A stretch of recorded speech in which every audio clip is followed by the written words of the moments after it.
Heto na ang hinihintay ng mga Lakers fans, Coach Darvin Ham sisibaki na ng Lakers. Madaming galit na stakeholders. Pero bago yan, former Lakers player na si Nick Young naniniwalang matatalo ng Lakers ang Nuggets kung si Dennis Schroeder ang kinuha ng team imbes na si Gabe Vincent.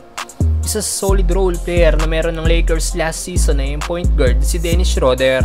Maganda nga pong inilaro ni Dennis last season sa Lakers kung saan itong tumayong primary PG ng team bago dumating si D'Angelo Russell.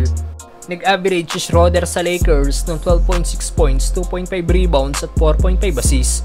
Hindi lang sa opensa maaasahan si Dennis dahil solid din itong dumipensa. Kaya isa ito sa pinanghihinayangan ng mga Lakers fans na hindi muling kinuha ng Lakers. At mas pinili ang PG mula Miami Heat na si Gabe Vincent, na binigyan ng 3 years, $33 million na hindi naman nakatulong sa Lakers noong regular season matapos magkaroon ng injury at 11 games lang nakapaglaro. At ngayong playoffs, nag-average lang si Vincent ng 1.4 points at 1.6 rebounds. Kaya naman ayon sa former Lakers na si Nick Young, naniniwala siyang matatalo ng Lakers ang Nuggets kung kinik daw ng team si Schroeder at hindi kinuha si Vincent. At sana wag na daw maulit ang ganitong desisyon ngayong off-season. Hindi naman nagkakalayo ng contract si Vincent at Schroeder dahil may 2 years, 26 million si Dennis sa Raptors. Kung dito inoffer ng Lakers ang 3 years, 33 million, siguradong kukunin ito ng nasabing guard dahil mas malaki ang chance niya na makatikim ng kampyonato sa Lakers. Samantalang Coach Darvin Ham sisibaki na ng Lakers. Matapos sa matalo sa first round ng playoffs kahapon, kinukonsider na nga po ng LA na magpalit na ng head coach. Dahil ayon sa report ng The Athletic, the Lakers unflattering finish leaves Ham future as head coach in serious peril. At ilan sa stakeholders ng Lakers ay ayaw nang pabalikin si Coach Ham. Well, kita naman natin na karamihan sa player ng team ay ayaw talaga sa kanilang head coach dahil sa maling pagko-coach nito sa team.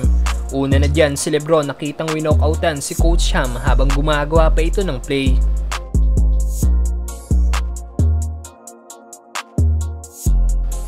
Nakita rin sa isang video clip ang sama ng tingin ni LBJ sa kanilang head coach dahil sa frustration.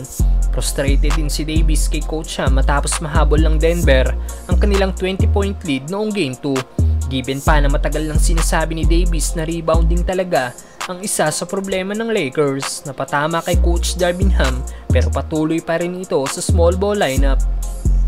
Bad trip din si Reeves sa kanilang head coach at hindi rin ito pinansin noong nakaraan.